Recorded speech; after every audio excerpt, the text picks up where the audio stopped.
everyone. Welcome back to Lesbian Book Club. We have a bit of a different episode for you today. The lovely Miss Haylie is on vacation in Montana and picked up some Montana bug. No, I don't know what she has, but she is feeling under the weather. And so we're going to do a little bit different of an episode today. This episode of the pod is going to be a poetry edition. Haylie and I picked out our favorite Sapphic poems that we've read in the past, and we wanted to read them for you guys and kind of discuss them.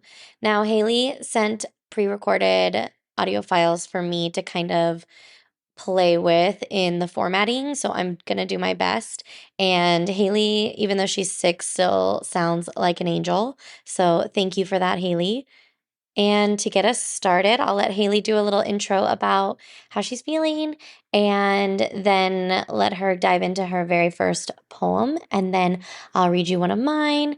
And then Haley's got another one. And then I have an anonymous poem for you all to end the episode with. So hope you guys enjoy it. I will also be linking these poems in the show description below because I know that sometimes with poetry analysis, it's hard if the poem's not right in front of you. So if you want to follow along, you can either click the links or the anonymous poem I'll just have posted in the show notes below. So I hope you guys enjoy. Please let us know what you think of this episode as it is something new for us. And I know we both enjoy poetry as well as literature and sapphic movies. So we hope you guys enjoy this as well. Where are the quiet gays? Where are the quiet gays supposed to go? Hey guys. Hi Lauren, my friend. I miss you. Anyway, I was in Montana, which is not going to stop me from recording, but I'm sick. I just came back from urgent care, and Lauren is being so kind to record this episode by herself. Anyway, I'm going to read my poems for you. These are two of my favorite Sapphic poems that I've come across. And I'll read them for you, and then I'll give you my thoughts, and Lauren can pretend she's talking to me from this recording. So this is For the Goddess Too Well Known by Elsa Gidlow. I have robbed the garrulous streets, thieved a fair girl from their blight. I have stolen her for a sacrifice that I shall make to this night. I have brought her laughing to my quietly dreaming garden. For what will be done there, I ask no man pardon. I brush the rouge from her cheeks, clean the black coal from the rims of her eyes, loose her hair, uncover the glimmering shy limbs. I break wild roses, scatter them over her. The thorns between us sting like love's pain. Her flesh, bitter and salt to my tongue, I taste with endless kisses and taste again. At dawn I leave her, asleep in my wakening garden. For what was done there, I ask no man pardon. I love this poem. I think that it encapsulates what it means to feel like you have a secret of the most special thing that the world doesn't understand and might treat you badly for. And it seems like the world that she lives in expects for her to ask for pardon for her actions with this woman. And she won't give them. She won't ask for that. She makes a big contrast in the first stanza of these really scary streets to the rest of the poem with the quiet dreaming garden. In the stanza where she talks about brushing the rouge from her cheeks and cleaning the makeup off of her face, taking this woman's hair down and taking her clothes off and uncovering her limbs, she's stripping this woman down to her most natural state, and it's so beautiful and intimate. It's something that I think women in particular really appreciate about each other. When you're with a woman and you're with each other and you're just bare and you can be like that together, and it feels so precious and special and intimate and safe. And she captures that here. Moving on to the next stanza with the wild roses. This stanza feels very biblical to me, and I don't know if she intended it that way. And Lauren, you'll be able to weigh in here, I think. But, I mean, first of all, the roses, that's just a universal sign for romance and love. But then we move into the thorns, and that obviously was, there were thorns on the crown that Jesus wore on the cross, and he was up there to forgive us for our sins, right? Then she brings up salt to her tongue on this woman's flesh. And in the Bible, salt of the earth is brought up, and also salt and sacrifices to God, that you were supposed to always add salt to your grain sacrifices to God. There's also the flesh and the thorns stinging, which implies blood. And so that makes me think of communion, which is asking for atonement, the blood of Christ, the body of Christ, and atonement, asking for forgiveness and thanking him for forgiving our sins on the cross.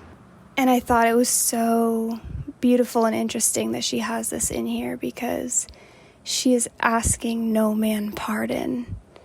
She's not asking for forgiveness. She's not seeking atonement. She is full of self-acceptance, and she doesn't see this as a sin, but she knows that the rest of the world does. And that's why she's in her secret garden. My first poem is a poem called A Poem for Haruko, written by June Jordan.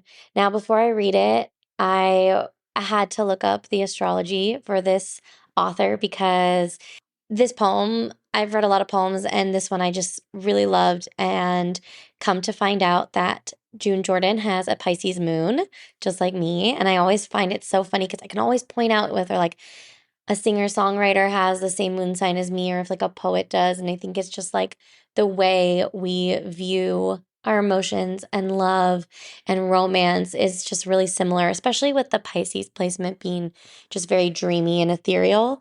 And then combining that with the moon sign, I don't know, it's just, to me, it's easy to spot.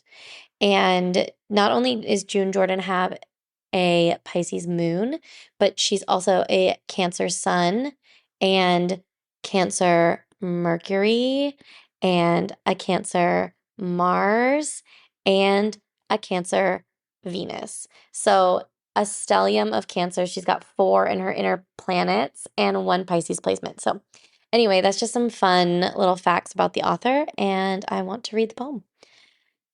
I never thought I'd keep a record of my pain or happiness, like candles lighting the entire soft lace of the air around the full length of your hair, a shower organized by God in brown and auburn, undulations luminous like particles of flame. But now I do retrieve an afternoon of apricots and water interspersed with cigarettes and sand and rocks we walked across. How easily you held my hand beside the low tide of the world. Now I do relive an evening of retreat, a bridge I left behind where all the solid heat of lust and tender trembling lay as cruel and as kind as passion spins its infinite tergiversations in between the bitter and the sweet. Alone and longing for you, now I do. To me, this poem is like literally her record of pain and happiness.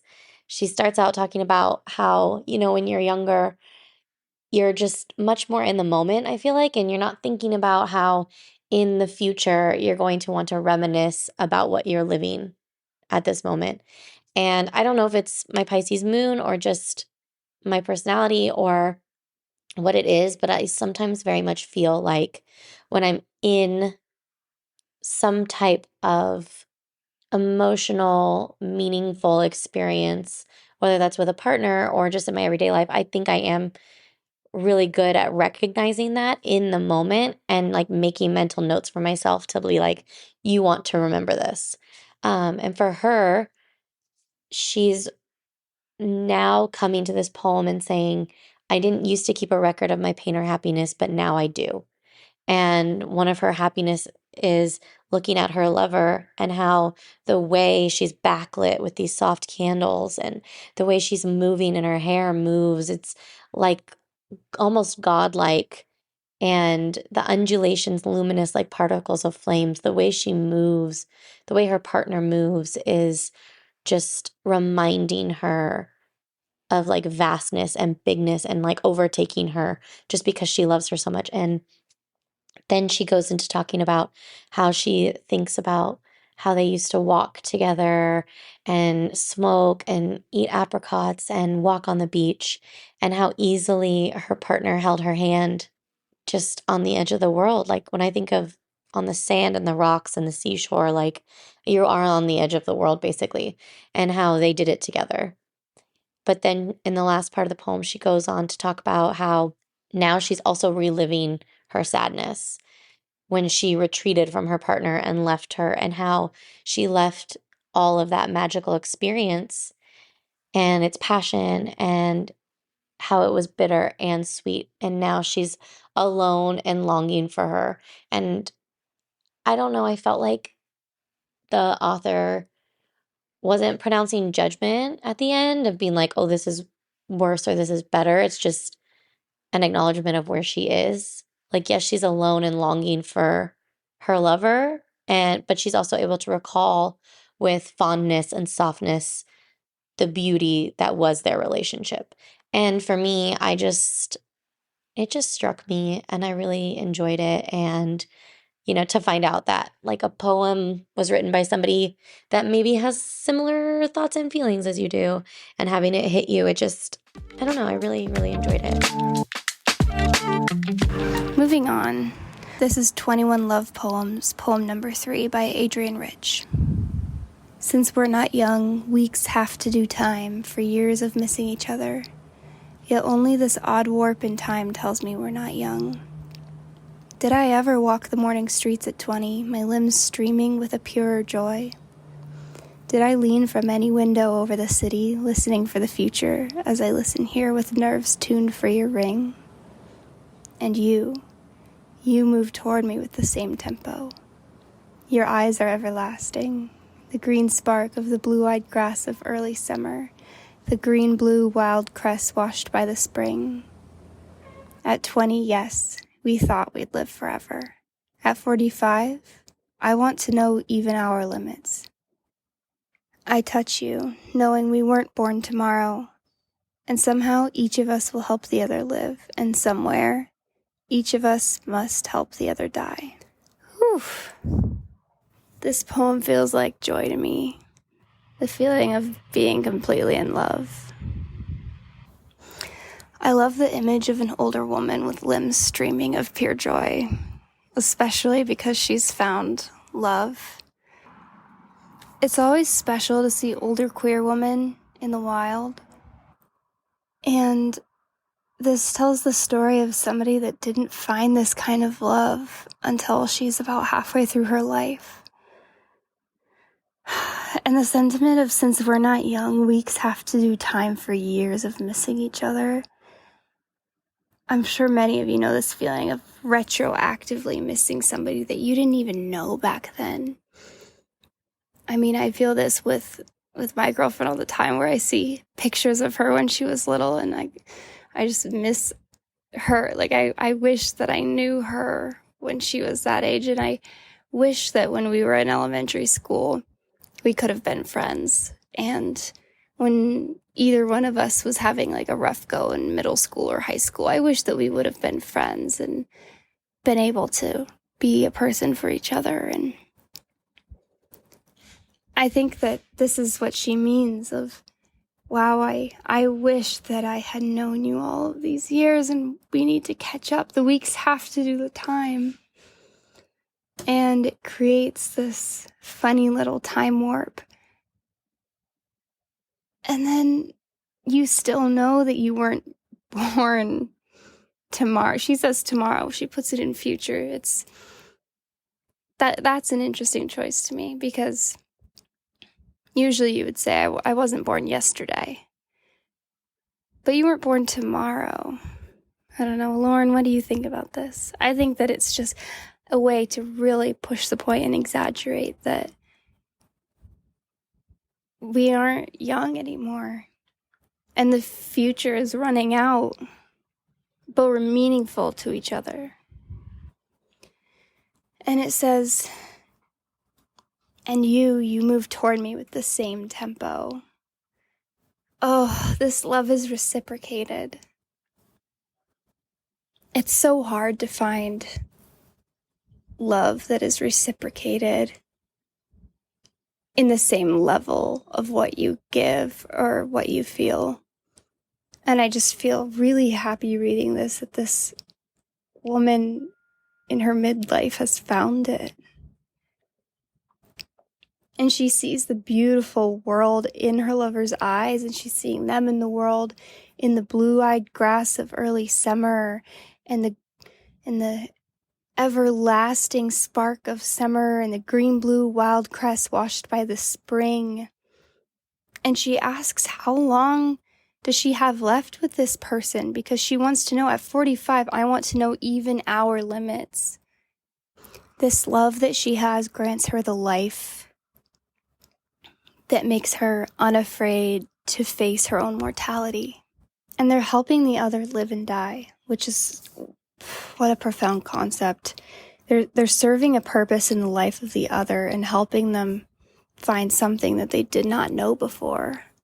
In 45 years, there's something special in a person that you find that you never saw before or felt. It's really magic and joyful. Yeah, this poem feels like the epitome of queer joy. All right, take it away, Lauren. I'll see you guys next time. So this next poem that I'm going to read is an anonymous poem, and it's called The Only, and it goes like this. As I crawled back into bed, into you, not ready to leave, I realized how well our bodies matched and melted into each other. We fit like puzzle pieces, my keys falling into your locks, how your legs know to open so mine can move between, how your arms lay perfect on my waist. How can I leave where my body belongs? But if by chance or expectation or heartbreak our pieces end up being a mismatch, please let us be in the same row, close enough so our fingertips can reach out and touch. But if the same row is too close and it hurts too much to feel your fingers woven into mine, then maybe we could be in the same column.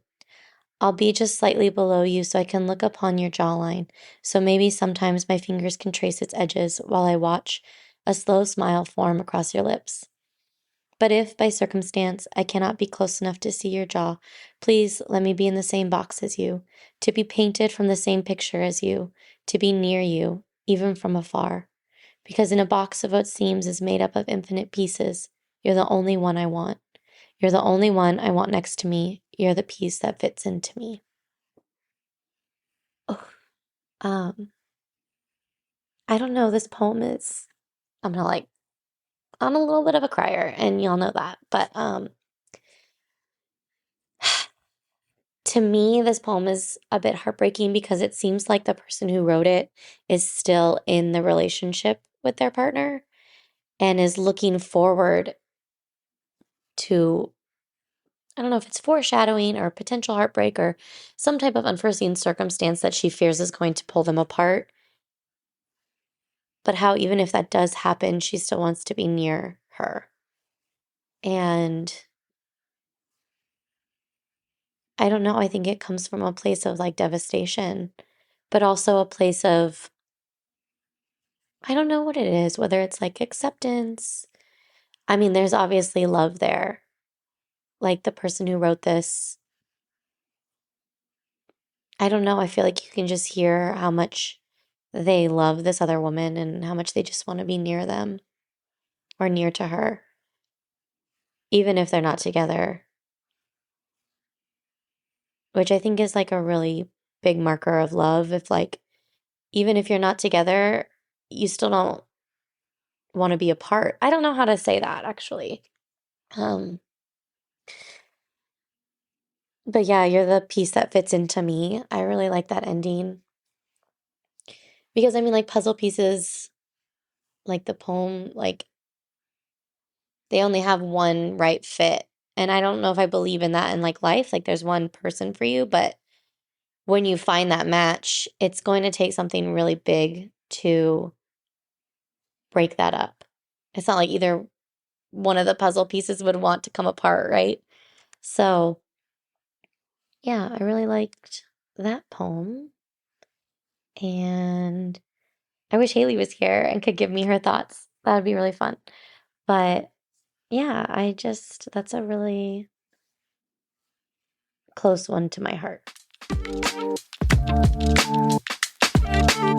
I have one more poem that I want to read, and this one's also anonymous.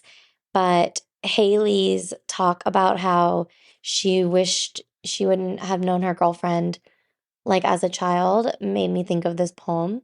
I think that Haley's reminiscing of something that hadn't happened. Like, I don't know if that's the right way to put it, but like, I feel like she's right in that we've all done that. There's people we love, and you're like, I wish I had known you sooner. I wish I had more time with you. I wish we had known each other for longer. Just because you're just enamored with that person and you just wish you had been part of their lives longer. So I want to read this one. Had we been in grade school together, had we been at the same four-square court, or you at the basketball court while I played hand games with my girlfriends, I would have seen you. I would have noticed you. Your deep brown eyes, the way you look at the basketball like a math problem. I would have seen you, and on my walks home, I'd pick the daisies and I'd count the petals before the rhyme to hide from myself that I wanted you, wanted to ensure I'd always land on she loves me. What else could I wish for, hope for, but your love? And that flower, she held my happiness in the number of her petals that day. I used to play this game walking home from school, literally. I would pick these little daisy flowers or any type of flower that was around, honestly, but we had a lot of daisies on my walk home. And I would pick them and I would like figure out how many they had so I knew which one to start with. Like, does she love me? Does she loves me not? She loves me, she loves me not. And I would figure that out. And so this poem reminded me of that. And Haylie reminded me of that. And it's just such a pure way to go through the world. Just, wishing on flowers as like a little girl. I don't know. It's just so like secret garden and joyous and innocent. That's the word, innocent.